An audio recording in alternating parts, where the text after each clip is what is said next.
I'm so glad you're here.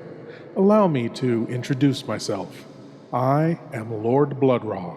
I host horror and science fiction films on my TV series, Lord Blood-Rah's Wrackin Theater, but here, in this cool, intimate darkness, I'll be presenting tales of horror and the uncanny solely for you, alone. In this auditorium within your mind, you will coalesce the settings and the players from the ether of your imagination. Your terror will be your own creation. This is the sorcery of sound, the subtle magic of old-time radio, horror.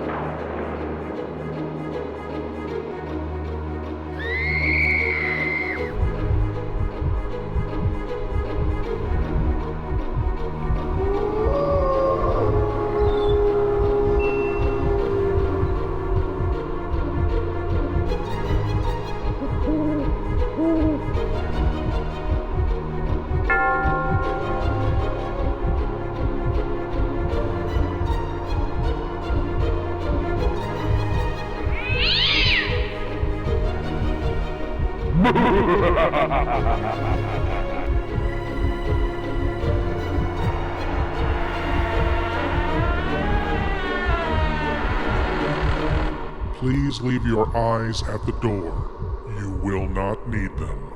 This is Lord Blood-Rah's nerve-wracking Auditorium. Tonight I will not pontificate on the meaning or moral of the story I will present to you, but I will pose this question for you to consider. Is a god responsible for the actions of its worshippers? Here is the Grove of Ashtaroth from Escape. Wonder if prices will ever come down? Fed up with the post-war world? Want to get away from it all? We offer you Escape.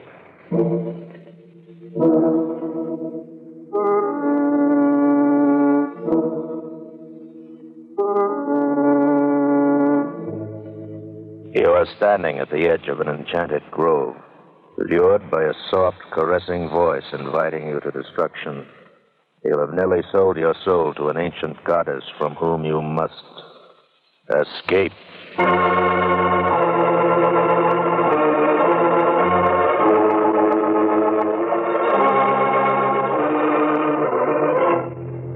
Escape, produced by William N. Robeson and designed to free you from the four walls of today for a half hour of high adventure.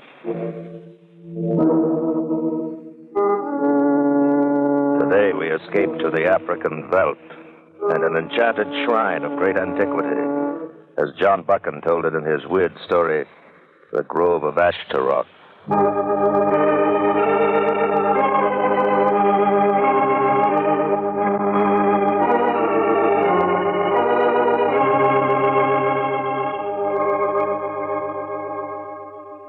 We stumbled onto the place, Lawson and I, during the second day after we left Taki.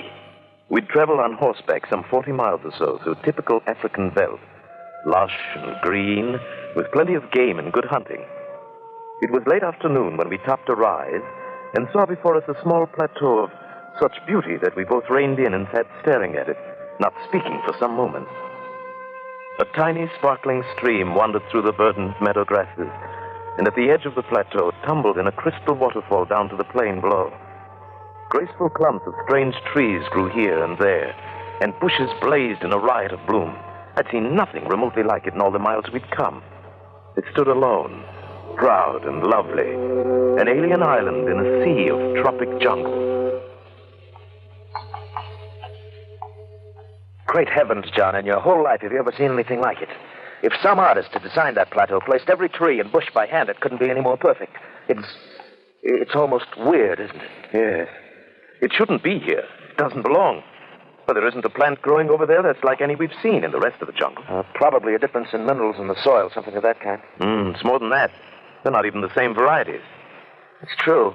That one grove standing alone there near the edge, I've never seen trees that slender and fragile. And the bark, it looks like silver velvet. Silver velvet, huh? That's quite an idea, John. Yes, I guess it is at that. Anyway, those doves seem to like it. They never stop circling over that one particular grove. They're probably nesting there. A flock of white doves circling over a silver grove. But, there's something vaguely familiar about that. Yes, there is. John, can you make out some kind of a dark shape there through the trees over toward the center of the grove? Yes. Yes. Come on, let's ride over and take a look, No. Not now. Huh? Why? I mean, you'll have plenty of chance to see it later. What are you trying to say? John, I'm going to build a home here. A home? Out here in the middle of the jungle, miles from... I'll build a road in from Turkey. I've got money enough and no one but me to spend it. I've always wanted to live in Africa. Always, Lawson? Or for the last 5 minutes? It doesn't matter. Somehow, even though I'd never seen it, I've dreamed of this spot all my life. I've got to live here. Want to live here, I mean. But so quickly, at least think it over first. No, I don't have to think it over. I know what has to be done. John, it's here that I built my tabernacle.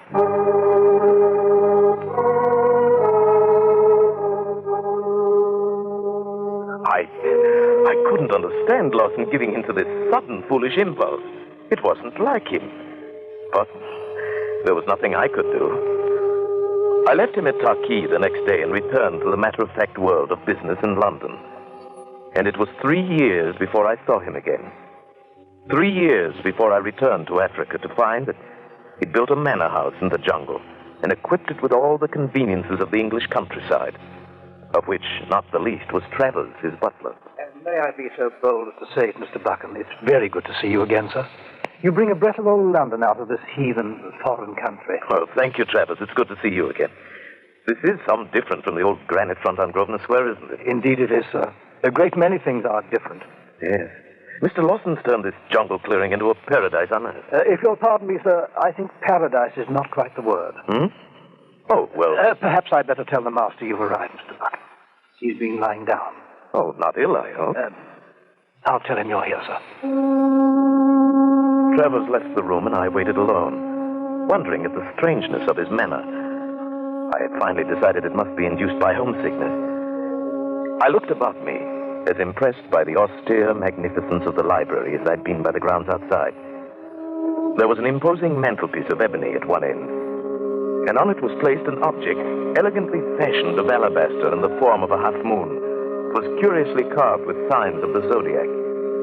There was something compelling, almost unearthly about it. Fascinated, I reached out my hand. I should not touch that if I were you. Huh? Oh, Lawson, I didn't hear you come in. How are you, John? Oh, fine, Lawson. Couldn't be better. You? Shall we sit down? Why, yes, thank you. It's wonderful seeing you again, old man. Been wanting to get down here for the last 3 years, but you know how it is in London.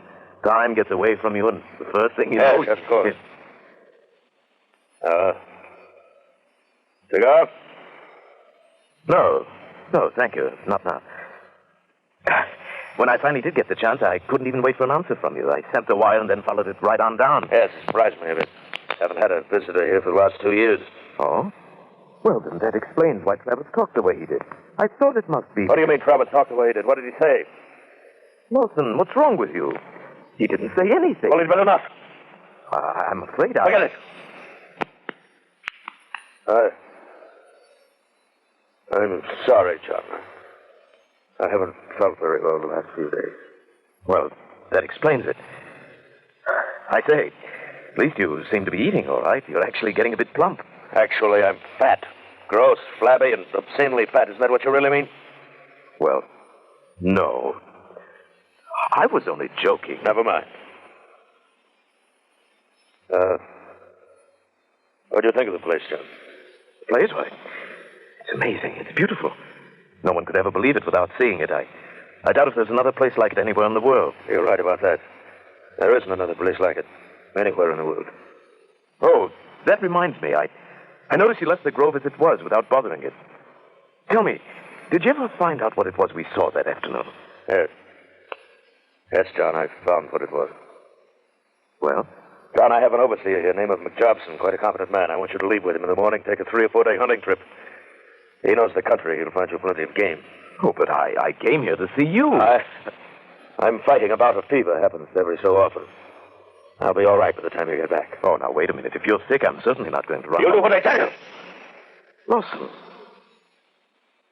I'm sorry to talk this way, but I know what has to be done. All right, Lawson. Whatever you say. Good. Settle it. Believe me, John, I know what's best for me. Yes. I'm sure you do. Another thing, John.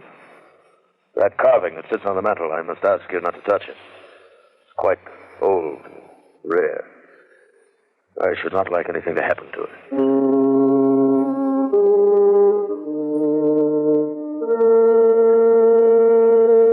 That night when I retired, I found it impossible to sleep. I tossed fitfully, trying to think of some reason for the great change that came over my friend in these past 3 years. Drugs, drink, actual sickness, either physical or mental? No, none of them gave any complete answer. My windows looked out across to the turf, and I saw the grove of strange trees. It was bathed now in the moonlight by a soft, silvery haze. Even now, in the middle of the night, the flock of doves circled in the air above it, gleaming white from wing and breast as they wheeled in the shafts of moonlight.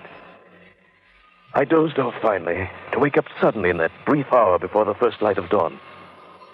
I happened to glance from the window, and in the fading moonglow saw a figure approaching the house. It drew nearer, and I saw it was Lawson, barefooted, wearing a white dressing gown. Shortly, I heard his weary steps past my door, and afterward the house was silent. I lay there wide awake. Lawson had been coming from the direction of the grove.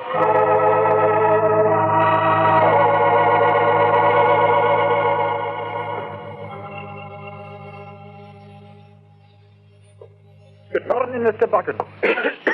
Oh, morning, McJobson. Oh, sit down, sit down. Thank you, sir. Now, in regards to that hunting trip we talked about, I can offer you a choice of 2 or 3... No, never mind. I'm not going on any hunting trip. But last night we decided... That was last night, McJobson. Tell me, how long has Mr. Lawson been sick? Oh, it comes and goes. Happens about once a month like this. He's not the man that he was when I first came here. Do you have any ideas about what might be the matter? Aye. Well, what are they? If I told you what was in my head, you'd think me daft. Why don't you wait until tomorrow? You won't need to ask. It's the full moon, the next. Full moon? What does that have to do with it? You'll find it in the Bible. Read the 11th chapter of the 2nd book of Kings. Good day, sir.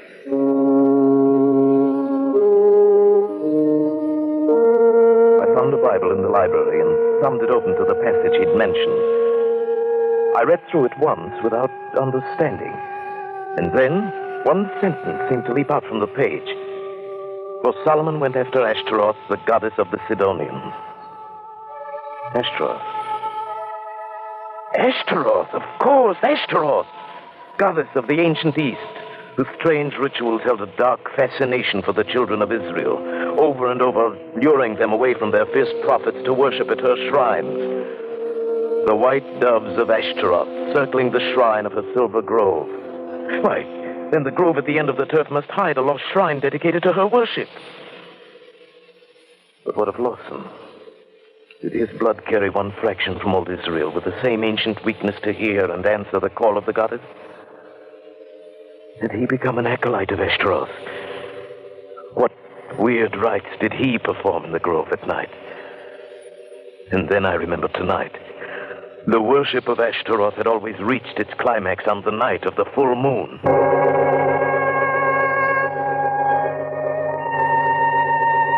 Lawson did not appear all day. And that evening, after dinner, McJobson and I took up our watch on the dark veranda, looking into the windows of the library. We'd been there at least an hour when... Look. It's Mr. Lawson. Just came into the library. I see him. Wait. What's he after? I suppose he wants the little figure on the mantel. We watched him take the carved half-moon of alabaster and slip it into the pocket of the robe he was wearing. Then he turned and left the room. In a moment, he came out the front door and walked off across the turf in the moonlight. You'd best give him a bit of a start and then follow him. No, he'd see us for sure in that moonlight. I do not think so. He'd not look back now, sir, if there were 10 of us following.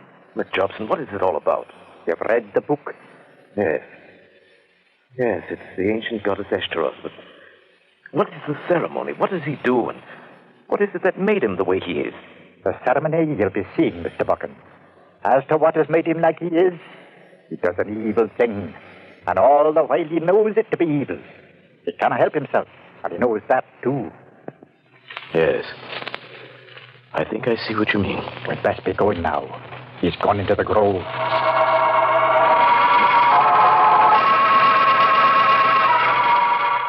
We crossed the turf quickly and passed into the black and silver shadows of the moonlit grove, working our way carefully toward the center. The only sound at first was the piping of the doves circling high over the lacy branches above our heads. I saw as we approached that the center of the grove had been cleared to form a small circular arena. It was covered with smooth turf. And standing in the middle of it was a cone of rock 30 feet high, a smooth, sharp tower of stone that pointed up toward the tops of the trees. And then I saw Lawson. He stood by the base of the conical tower, his arms uplifted, the symbol of the half-moon bound to his forehead, and chanting words with meanings I could not even guess. Now Lawson threw off his white robe and began a curious kind of dance, moving around the foot of the cone on a worn path beaten in the turf, the same path he must have followed many other nights before. He moved faster and faster, uttering now and again a wild cry. We stared entranced at the circle of moonlight. And as he danced, a strange new sound slipped into my consciousness, an earthly melody that seemed to come from the tower, from the trees, or may perhaps have been born within my own mind, tricked by the magic fantasy of moonlight, shadows, and perhaps madness. It brought to me one vivid thought of the warm, soft lips of an unseen goddess, of lips incarnadine, whispering gently and sensuously across the reeds of a panpipe. I stirred uneasily, felt the quickening of my pulse. You must try to resist it, Mr. Buchan. It is only a thing of evil cloaked in a false beauty. McJobson heard or felt it too. Then it was more than a trick of my own senses. Something in me thrilled to the call of the weird melody. I wanted to rush out and throw myself at the base of the stone tower to dance as Lawson was doing, to spend all eternity in adoration and worship of the beauty of Ashtaroth. No, Mr. Buchan. Think what it's done to him. Fight it, lad, fight it. I lost all knowledge of time. The dance had grown swifter and fiercer. The moonlit figure in the clearing moved faster and faster, postulating and gyrating in tempo to the crazy rhythm. My blood was pounding in my throat, my ears ringing. The music surged through my brain in ever-mounting waves of incandescent sound. Now I was beyond reason, possessed by an overpowering frenzy when the cock crew. Then the grove was deathly still, and at the foot of the tower, Lawson lay unconscious.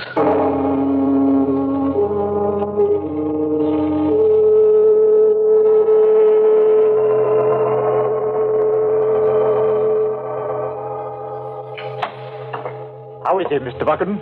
He's lost a lot of blood, but I think he'll be all right. Good. It was a near thing. Trevor's got a couple of sleeping tablets into him. He'll not be waking up before tonight, at least. McJobson, I suppose you know what we have to do. I'm well aware of what should be done, sir, but I've no idea how to do it. I think I do. I shall take full responsibility, but I'll need men, all we can get. The natives will no go near the place, but there's some 30 white men on the tobacco farm a few miles back on the bush. But they'll want a high wage. I'll pay it, just get them.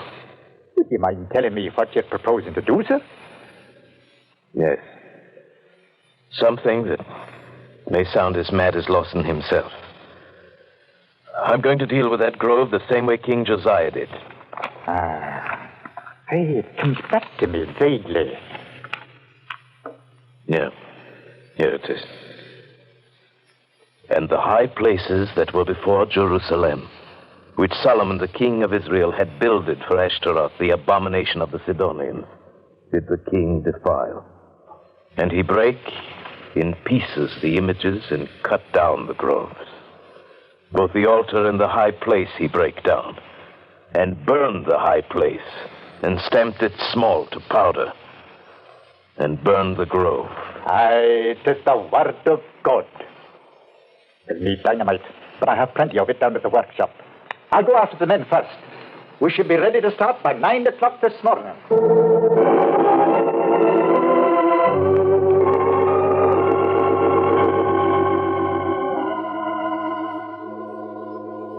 It was just past 9 when we entered the grove, carrying axes and a couple of shotguns, and driving several teams of oxen. A light breeze had sprung up, and it whispered and rustled in the branches of the silver trees. We took care of the doves first, shot them one by one until we'd killed them all, 27, and piled their white bodies at the foot of the pointed rock. Then the men set to work with the axes, chopping through the slender trunks of the trees. Drop the single tree, get every bush, drag them into fire. Right, go on, sir. All right, come on. I stood by the stone tower, the high place of King Solomon, and watched while the work went on.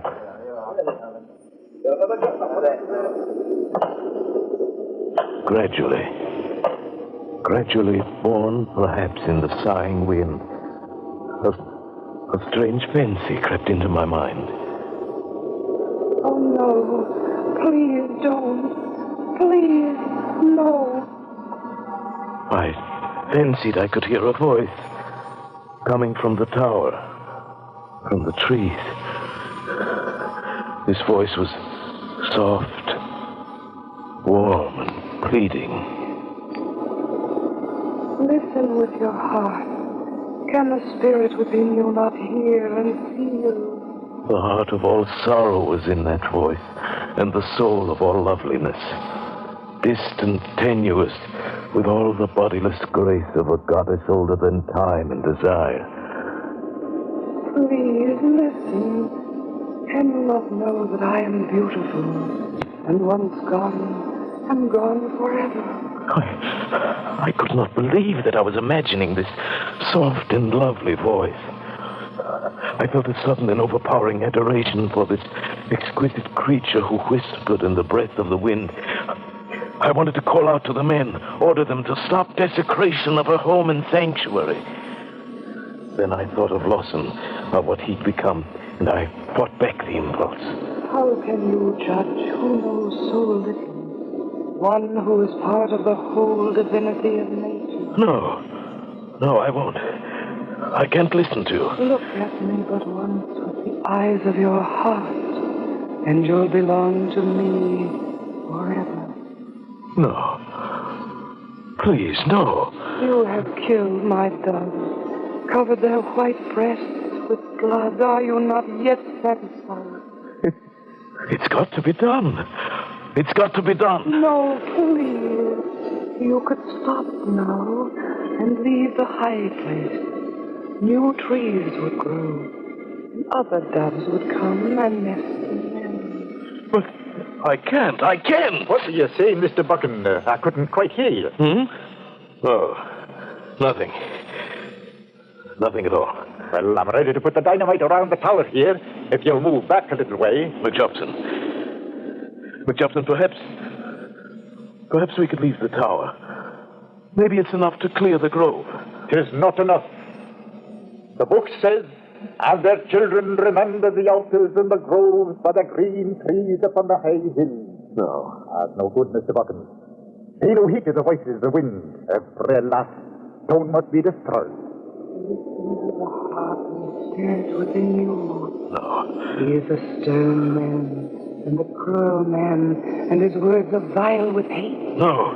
Leave me only this one last altar. No. All right, McDobson. Go ahead with it.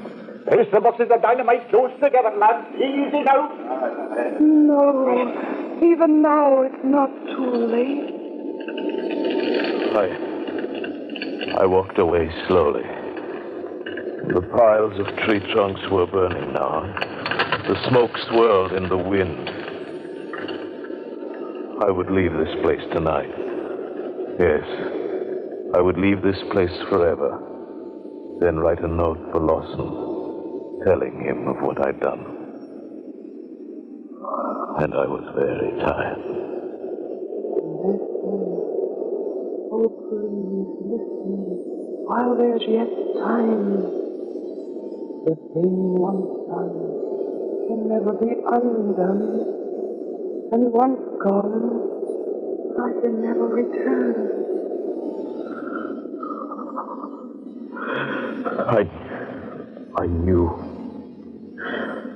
I knew that my act, my reason told me all these things. I knew that this act that I'd committed had saved Lawson, had saved his life and perhaps his reason. And yet I wondered if perhaps in so doing I was not driving from its very last refuge on earth. Something that was so rare and lovely.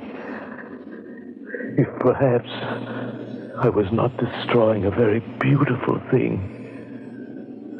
A very beautiful thing forever.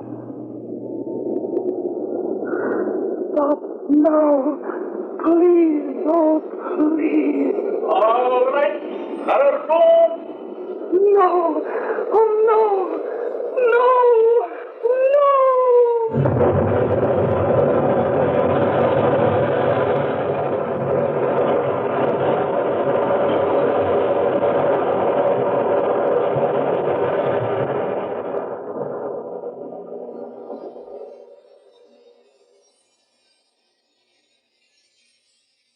Silence. Nothing but silence. And I heard the sweet voice no more. And my face was wet with tears.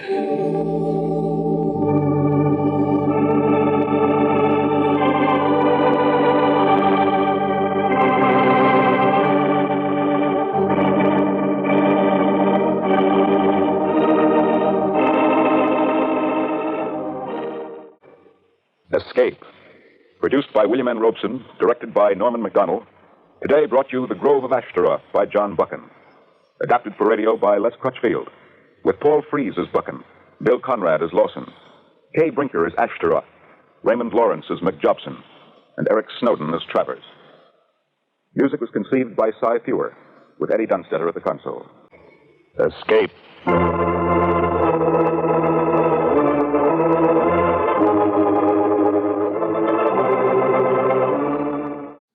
Is a god responsible for the actions of its worshippers? I am not trying to answer a question with a question here, but is it the sun's fault if one goes blind staring into it? Can one blame a placid sylvan lake if one dives in and drowns? No answers implied, just asking. Thank you for joining me in the Wrackin Auditorium, and I hope you'll come again. But now it's time for you to rejoin the, real world. I am Lord Blood-Rah, and I'll be waiting here for you in the shadows of your mind until the next time you seek the darkness. Good night.